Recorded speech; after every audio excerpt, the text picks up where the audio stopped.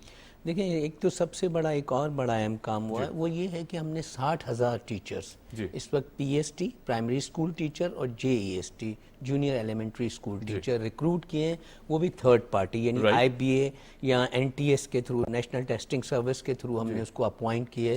تو یہ بہت بڑا ایک ٹرانسپیرنٹ کام ہوا جس کو کوئی کوسچن مارک نہیں کر سکتا.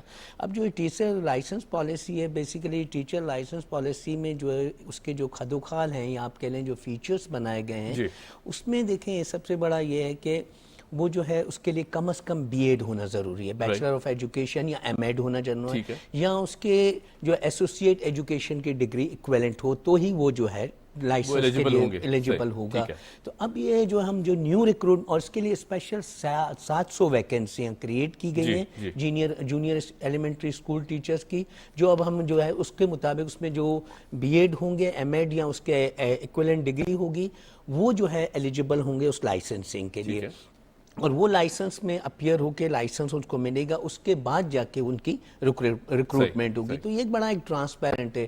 پہلے تو اس نے، اور وہ لائسنس جو ان کا جو ایگزام یا امتحان ہوگا لائسنسنگ، اس کے لیے بھی تھرڈ پارٹی ہے، اس میں آئی بی اے یا آغا خان کے تھرو ان کا ٹیسٹ ہوگا. اور اس کے بعد اسٹیڈا کی جو بات کی، school teacher education development authority کی جو آپ نے بات کی، وہ صرف ایشوئنگ اتھارٹی ہے، وہ ایشو کرے گی. اور اس میں بھی ایک اور چیک، یعنی وہ جب لائسنس کے لیے اپیئر ہوگا تھرڈ پارٹی میں، وہ کلیئر کرے گا، کلیئر کرنے کے بعد بھی بورڈ آف گورننس میں وہ آئے گا.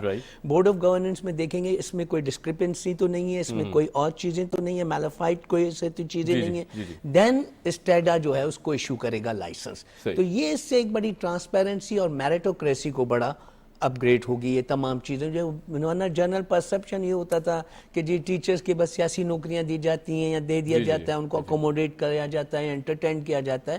تو اس سے ایک بڑا اعتماد بھی. اور ویسے بھی آپ دیکھیں نا، یو ایس اے، ایون سعودیہ، یو اے ای، کویت، ہر جگہ لائسنسنگ ہے. آپ کی انجینئرنگ کاؤنسل لائسنس ایشو کرتی ہے، آپ کی نرسنگ کاؤنسل نرس کو لائسنس، آپ کی ڈرائیونگ کا لائسنس ایشو کرتا ہے، آپ کا اکاؤنٹس ہو، لا ہو، جب وہ اپنا بیچلر آف لا کر کے آتا ہے، LLB کر کے آتا ہے، تو اس کے بعد بھی تو اس کو بار میں ایک لائسنس ملتا ہے، تب وہ اپیئر ہوتا ہے. تو یہ ایک پروسیجر ہے جو ایجوکیشن میں نہیں تھا. جہاں ہمارا ایجوکیشن، جہاں ہمارا مستقبل اور جہاں ہمارے بچوں کا پورا مستقبل جن کے داؤ پہ لگا ہوتا، یہ ایک بہت بڑا اہم قدم ہے، بہت بڑا. اس کو حمید صاحب، چونکہ ہم ٹیچرز کے حوالے سے بات کر رہے ہیں، ان کی ٹریننگ کے حوالے سے بات کر رہے ہیں، یا پھر کیا نظام ہونا چاہیے، یہ پالیسیز کیا ہونی چاہیے، میں ایک پوائنٹ یہاں پر آپ سے پوچھنا ضرور چاہوں گا، کیونکہ جب اساتذہ کی بات کی جاتی ہے تو ہم نے ایسے بہت سے کیسز دیکھے.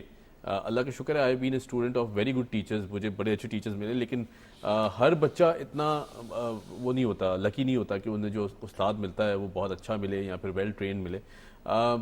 اساتذہ کی جہاں تک بات کی جاتی ہے، آپ کو نہیں لگتا کہ کہیں نہ کہیں سائیکولوجیکل ٹیسٹ بھی بہت ضروری ہیں؟ کیونکہ پتہ ہونا چاہیے کہ یہ جو مائنڈ بلڈنگ کر رہے ہیں یا جو آنے والے فیوچر لیڈرز کو تیار کر رہے ہیں، ان کی اپنی سوچ کہاں سٹینڈ کرتی ہے؟ بالکل صحیح ہے. دیکھیں یہ لائسنسنگ بھی جو آپ اس کو ہے نا، اس کو بھی آپ اس سے انٹریکٹ کر سکتے ہیں. اس کے علاوہ بھی ہمارے جو نا کافی انسٹیٹیوٹ ہیں، جیسے اسٹیڈا ہے، میں نے کہا جو اس کے علاوہ ٹی ٹی آئی ہے، ہماری ٹیچر ٹریننگ انسٹیٹیوٹ ہے. اس کے علاوہ ہمارا پائٹ ہے، پروونشل انسٹیٹیوٹ ٹیچر ایجوکیشن ہے. اس میں ہم وقتاً فوقتاً جو ان کے ریفریشر کورس ہیں، ان کے اپ گریڈیشن کورسز ہیں، ان کی ورک شاپس ہیں، اب اس کو کم از کم اس کو اکوپ کرتے جا رہے ہیں تاکہ وہ جو ہمارا آپ بھی دیکھیں نا، اور دوسرا بھی آپ دیکھیں کہ دنیا میں جو ایجوکیشنل نظام ہے وہ بھی ڈے بائی ڈے اس میں چینجز آتی جا رہی ہیں. اگر ہم نے اپنے آپ کو دنیا کے مطابق اکوپ نہیں کیا تو تیار نہیں کیا تو ہم شاید دنیا کا مقابلہ ہمارا اسٹوڈنٹ وہ نہیں کر پائے گا، ہم پیچھے رہ جائیں گے. تو اس میں ہمارا بڑا زور ہے کہ ان تمام انسٹیٹیوٹ کے گورنمنٹ کے تھرو ہم ان کو اپ گریڈ کر رہے ہیں، ان کو ٹریننگز دے رہے ہیں، ان کے ورک شاپس کرا رہے ہیں، ان کے ریفریشر کورسز کرا رہے ہیں. اچھا اس میں ایک اور بات لائسنسنگ میں بھی یہ ہے کہ لائسنس ایسا نہیں ہے کہ once you get the licence that means کہ for ever you have been licence. No, this a validity period for 5 years. آپ 5 سال کے لیے وہ آپ کو لائسنس ایشو ہوگا. جس طرح عام یہ ڈرائیونگ لائسنس ہے، ہمیں ہر سال ہر 5 سال بعد رینیو کرانا پڑتا ہے. اچھا اس میں رینیول میں بھی ہے، اس کے رینیول میں بھی اس کے 5 سال کی پرفارمنس دیکھی جائے گی اور ایویلویٹ کیا جائے گا. سی پی ڈی یعنی کنٹینیوس پروونشل ڈیولپمنٹ، اس میں اس نے جو کورسز کیے ہیں، کیا کیا، اس کے مطابق اس کو جو ہے وہ لائسنس وغیرہ دیا جائے گا. اس کے بعد یعنی رینیو کیا جائے گا. اس میں اور بھی جائے گا لائسنسنگ کا بھی جو ٹیسٹ ہوگا، اس میں جو ہے نا ایک تو اس کا کنٹینٹ نالج کا ہوگا کہ جو کچھ بی ایڈ اور اس نے تمام چیزیں کنٹینٹ. اس کے علاوہ پیڈاگوجیکلی جو ہے یعنی جو کلاس روم آپ کا آبزرویشنز ہیں وہ بھی اس ٹیسٹ کا پارٹ ہوں گے کہ وہ کیسے کلاس کو مینیج کرتا ہے، فارمل انفارمل ٹیچنگ کیسی ہے اس کی، اور وہ تمام لیسن کس طرح وہ کرواتا ہے. دوسری آبزرویشن ہے کلاس روم کی، تو اسٹوڈنٹ کا کنڈکٹ اس کے ساتھ کیسا ہے. یہ تمام چیزیں اس کے بعد ہی ول گیٹ دا لائسنس، ہی اور she will get the licence. Right تو بڑا اچھا ٹرانسپیرنٹ نظام ہو جائے گا.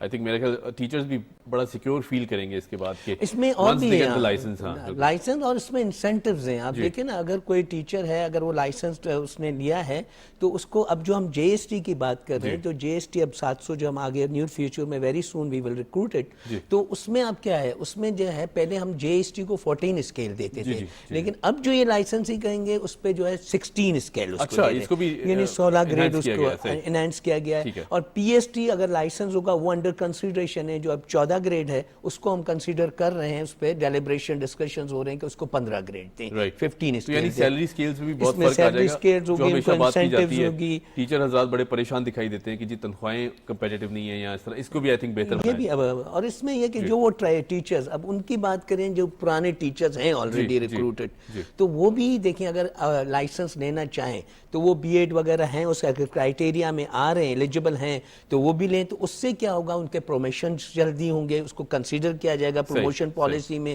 اگر کوئی کانٹریکچوئل ٹیچر ہے تو اس کو ریگولرائز کرنے میں یہ چیز کو کنسیڈر کیا جائے گا ایز کمپیئر دوسروں کے، اس کو فوقیت دی جائے گی. تو یہ تمام ایک بڑے بہت بڑے انسینٹیوز ہیں. حمید صاحب بہت زبردست آپ نے ویلیوڈیشن انفارمیشن دی ہے. میں یہاں یہ پوچھنا چاہوں گا، میرے ذہن میں ایک سوال آ رہا تھا کہ کیا پرائیویٹ سیکٹر میں بھی ٹیچرز کو اس طرح یہ لائسنس ہیلپ کرے گا؟ کیونکہ ظاہر ہے ان کا اپنا نظام ہے، وہاں پر کوئی اتنا چیک اینڈ بیلنس نہیں ہوتا کہ ٹیچر نے بی اے کیا ہوا ہے نہیں کیا ہوا. ہم اکثر دیکھتے ہیں کہ بہت کم تعلیم حاصل کی ہوئی ٹیچرز بھی بچوں کو پڑھا رہی ہوتی ہیں، لو اسٹیٹ گریڈز کی پڑھا رہی لیکن پڑھا رہے ہوتے ہیں. تو کیا اس میں بھی یہ ہیلپ کرے گا؟ جی بالکل. یہ پالیسی ایک جو ہے تمام ایک یونیفارملی تمام لوگوں پہ امپلیمنٹ ہوگی. دیکھیں نا، پرائیویٹ اسکولز ہیں تو وہ بھی کہیں نہ کہیں پرائیویٹ اسکول ایکٹ جو ہے اس کے جو ہے اسی میں وہ ہمارے ساتھ رجسٹریشن ایکٹ ہے، پرائیویٹ اسکول رجسٹریشن ایکٹ ہے، کہیں نہ کہیں وہ گورنمنٹ کے ماتحت آتے ہیں، اس میں ڈومین میں آتے ہیں. تو یہ پالیسی یونینیمسلی تمام لوگوں کو، whether they are the government teachers اور دا پرائیویٹ ٹیچرز، تو ان سب پہ امپلیمنٹ ہوگی اور یہ سب کے لیے فائدہ مند. اور I think it will also help schools to identify best teachers کہ کون سے ٹیچرز کہاں سٹینڈ کرتے ہیں. یہ بہت ہے. اور اس میں دیکھیں نا، اس میں کہیں کہیں ابھی بھی فلاز ہیں، جیسے آپ نے کہا کہ کم سیلری یا وہ ٹیچرز جو اس ایلیجبل نہیں ہیں وہ پڑھا رہے ہیں کہیں نہ کہیں.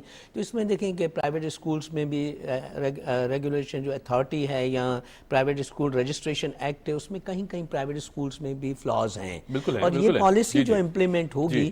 تو دیکھیں جب بھی ہم کوئی نئی پالیسی امپلیمنٹ کریں گے تو اس میں یقیناً ہمیں چھوٹے بڑے فلاز آئیں گے، صحیح۔ اس میں ہمیں کہیں نہ کہیں آپ کو ٹرانسپیرنسی بھی کہیں نہ کہیں آپ کو کوسچن مارک نظر آئے گی۔ اب آپ دیکھیں جب لائسنس ایشو کریں گے تو یقیناً سیاسی اثر رسوخ بھی ہو سکتا ہے اس کے ایشوئنگ اتھارٹی پہ، یا آپ ان کے ریزلٹس میں کہیں ٹیمپرنگ بھی ہو سکتی ہے، تو یہ چیزیں ہیں، لیکن اس کو ہم نے زیادہ زیادہ کوشش کی ہے زیادہ سے زیادہ اس کو ہم ٹرانسپیرنٹ بنائیں، تو اس میں یہ ہے کہ اگر ہم اس کے فوائد دیکھیں تو زیادہ ہیں، لیکن اگر ہم اس طریقے سے اگر اس کے یہ ایک دو کوئی نقصانات دیکھ کے اگر اس میں کوئی انیشیٹو نہیں لیں گے تو ہم بہت پیچھے رہ جائیں گے، تو اس کو ہمیں انیشیٹو لینا چاہیے، پھر اس کے چھوٹے بڑے فلاز یا چیلنجز آئیں گے جو ہم نے اس کو فیس کرنا ہے اور اس کو بہتری کی طرف اس کو ماڈیفائی کرتے رہنا ہے۔ نظام اسی طرح ڈسکس کرنے سے، پالیسیز لانے سے بہتر ہوتا ہے، اور کوئی بھی آئی تھنک پالیسی حد میں آخر نہیں ہوتا، اس میں چینجز اور بہتری کی گنجائش ہمیشہ رہتی ہے۔ بالکل، روم آف امپروومنٹ رہتا ہے۔ پریکٹیکل سٹیپ کے یہ اس طرف جا رہا ہے۔ اچھا حمید صاحب، میں چونکہ آپ کا ڈائریکٹ تعلق تعلیمی نظام سے اور سسٹم سے،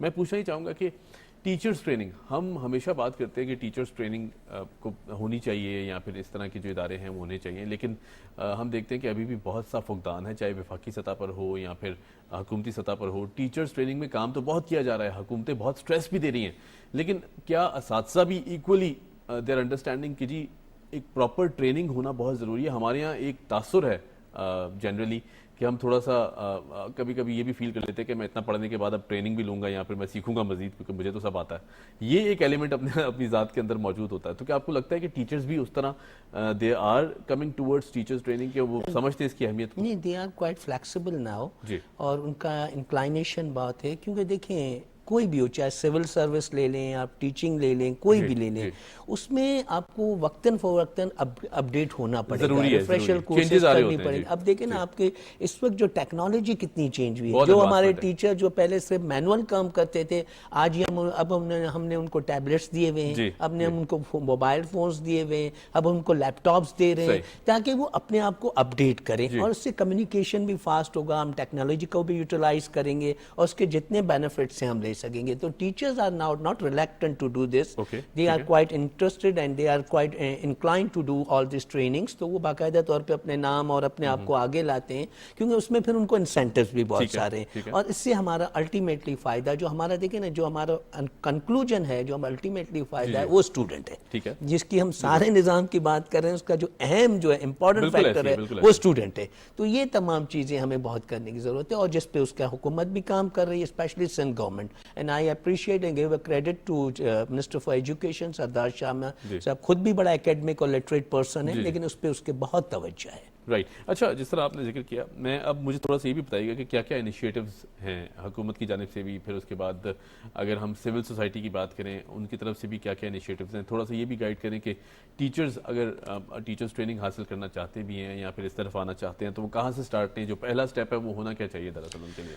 دیکھیں ٹیچرز کے لیے تو سب سے دیکھیں ایک تو ان کے جو ایکسکلوسیو کورسز ہیں، میں تو سمجھتا ہوں دیکھیں ہم پہلے ہماری پالیسیز کیا تھیں کہ یوجلی ہم میٹرک پہ انٹر پہ بھی بھرتیاں کی تھی، آپ نے پرانی بات اس میں میں نے کہا یوں ہوتا تھا کہ اگر ہمیں کسی کو اکوموڈیٹ کرنا ہے، پولیٹیکل اکوموڈیٹ کرنا ہے یا ویسے انٹرٹین کرنا ہے، بھائی اس کو میں ٹیچنگ کا آرڈر دے رہا ہوں، اور پہلے یہ ہوتا تھا کہ M P A M N As یا ان کا ایک کوٹا ہوتا تھا جس میں دیتے تھے۔ اب تو دیکھیں چیف منسٹر صاحب بھی 1 سے 4 گریڈ سے اوپر، اس کے لیے بھی اس میں کچھ این ٹی ایس یا کسی نہ کسی ٹیسٹ میں اپیئر ہونا پڑا، ادروائز چیف منسٹر صاحب is also not entitled to give the job directly then. اس سے تو ایک ٹرانسپیرنسی بھی ہوتی ہے، میریٹوکریسی بھی ہوتی ہے، کمپٹیشن، ہیلدی کمپٹیشن بھی ہوتا ہے، تو اس کے لیے یہ ہے کہ کم از کم اب دیکھیں ہم نے پہلے پی ایس ٹی کے لیے ہم کم از کم ہم نے گریجویشن کوالیفیکیشن کم از کم رکھی ہے، اب اس کے اوپر جو یہ لائسنسنگ آئی اور تمام چیز آئی تو اس میں ایک بی ایڈ ہے، تو پہلے بی ایڈ کو ایسے کچھ لوگ تو بہت زیادہ لیکن کچھ فار گرانٹیڈ بھی لیتے تھے، اس طرف نہیں۔ اب چونکہ ان کو انسینٹیوز ہے تو میں یہی کہوں گا ان کے لیے کہ پہلے جس فیلڈ میں وہ جانا چاہتے ہیں تو اس میں جو امپورٹنٹ ڈگریز ہیں، یعنی بی ایڈ ہے، پھر ایم ایڈ ہے، یا اس کے ایسوسیٹ جو بھی ڈگریز ہیں اس کو وہ کریں گے تمام چیز، تو اس کے بڑے ان کو فائدہ ہوگا۔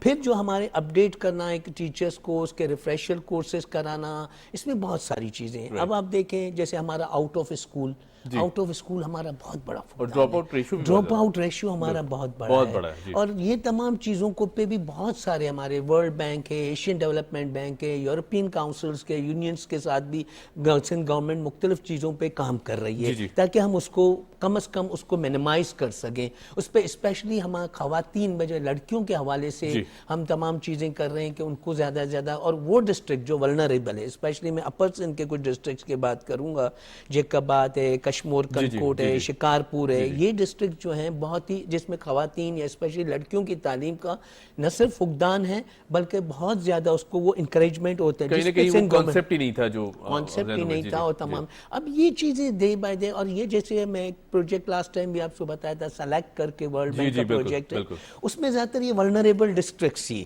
جو ایز کمپیریٹو دوسرے ڈسٹرکٹ کے بہت پیچھے ہیں, اس کو ہم نے ٹارگیٹ کیا ہے with the concern of the world bank کی ان کی.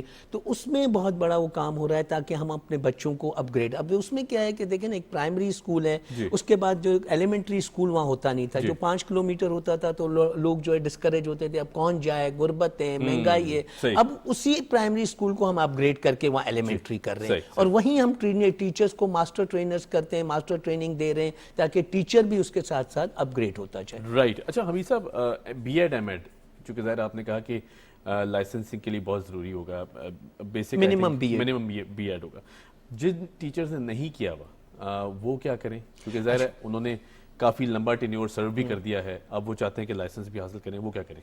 دیکھیں ایک تو اس میں ہم نے جیسا میں نے آپ کو بتایا نیو ریکروٹمنٹ جو اب کرنے جا رہے ہیں اس کے تو لائسنس کے لیے بی ایڈ وغیرہ ہے. اب جو ٹیچرز ہمارے پاس اس وقت اندازاً ہمارے پاس 1,55,000 1,60,000 ٹیچرز ان گورنمنٹ میں موجود ہیں پریزنٹلی, یہ نیو ریکروٹمنٹ کے ساتھ ہی ساتھ ہماری اس ہر 2-3 سال 5 سال کے درمیان ریٹائرمنٹ بھی بڑھے, کیونکہ اس وقت ایس این ای نہیں تھی اور نیو ٹیچرز کی ریکروٹمنٹ نہیں تھی, تو وہی ہمارے پاس جو بیک لاگ تھا یا جو ہمارے پرانے ٹیچرز تھے اب وہ ڈے بائی ڈے جیسے وقت کے ساتھ ریٹائر ہوتے جا رہے ہیں, جس کے بنیاد پہ ہم آپ نے دیکھا 60,000 ٹیچر ہم نے ریکروٹ بھی کیے.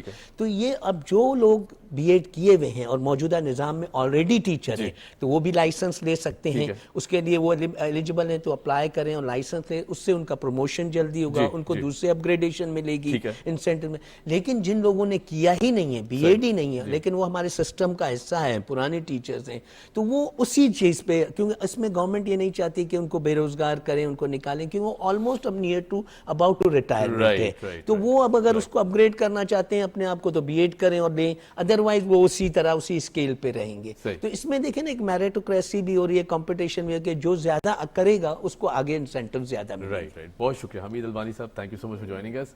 ہمارے ساتھ موجود تھے حمید البانی صاحب, تعلیمی نظام پر ہم نے بات کی, اور جاتے جاتے میں ان کنگ میکرز کو سیلوٹ کرنا چاہتا ہوں جو والد کی حیثیت سے اپنی اولاد کی پرورش کرتے ہیں. پھر اس کے بعد یہاں پہ کہا جاتا ہے کہ ماں اگر بچے کی پرورش کرتی ہے تو باپ ذہنی طور پر ذہن میں اس بچے کو پالتا ہے. یہ بہت بڑی بات ہے, کیونکہ ظاہر ہے جس طرح ہماری جو معاشی نظام ہے یا پھر جس طرح کے چیلنجز ہیں ہماری سوسائٹی میں, ایک باپ کے لیے بہت مشکل ہوتا ہے کہ گھر سے باہر نکلنا, جو حالات ہیں, جو سسٹم ہے, کام کرنا, پھر اس کے بعد بچوں کی پرورش کرنا, اور پھر ان سارے چیلنجز کو فیس کرنا. اور باپ واحد ہستی ہے جی جو دنیا میں آئی تھنک اگر آپ ایکسیل کر رہے ہوں, آگے بڑھ رہے ہوں, تو ہر شخص آپ سے تعصب کرے گا, جلے گا, جلن کی وہ رکھے گا, ایک کیفیت ہوگی اس کے اندر کہ اور ایک عجیب طرح کا حسد ہوگا. لیکن باپ واحد ہستی ہے جو چاہتا ہے کہ جتنا میں نے اچیو کیا میری اولاد یا میرا بیٹا یا میری بیٹی اس سے کہیں گنا زیادہ اچیو کرے. تو آج ہم اس پلیٹ فارم سے, میں اپنے والد صاحب کو بھی اور جو جتنے بھی دیکھنے والے ہیں ہماری عوام ہے وہ سب اپنے والد صاحب کو, اور میری کوشش یہ ہے کہ اسٹیٹس سے باہر نکلیں, یہ جو فیس بک کے اسٹیٹسز ہیں یا پھر انسٹاگرام کی اسٹوریز ہیں ان سے باہر نکلیں, کیونکہ اس سے لگا دینے سے میرا نہیں خیال کہ ہمارے جو بڑے ہیں ان تک وہ میسج پہنچتا ہے. ان کے ساتھ وقت گزاریں, ان کے پاس بیٹھیں اور ان کو ریئلائز کرائیں, اور ہر دن یہ جو 365 دن ہے نا, یہ اپنے والدین کے ساتھ گزاریں, کیونکہ یہ ہستیاں ایک دفعہ چلی جاتی ہیں تو پھر احساس ہوتا ہے کہ والد کیا تھی اور والدہ کیا تھی. یہ بہت بڑا سایہ ہے. بہرحال جی, تمام جو دنیا بھر کے والد ہیں, فادرز ہیں, آج ہم ان کو خراج تحسین پیش کرتے ہیں آن دس فادرز ڈے, اور کوشش کریں گے اور دعا گو رہیں گے کہ اللہ پاک جو ہیں وہ ہمارے والدین کو, ہمارے والد کو بہت لمبی عمر دیں اور صحت کے ساتھ دیں. آن دیٹ نوٹ مجھے دیجیے اجازت. Happy father's day to all the fathers around the world. خدا حافظ. Keep watching the video.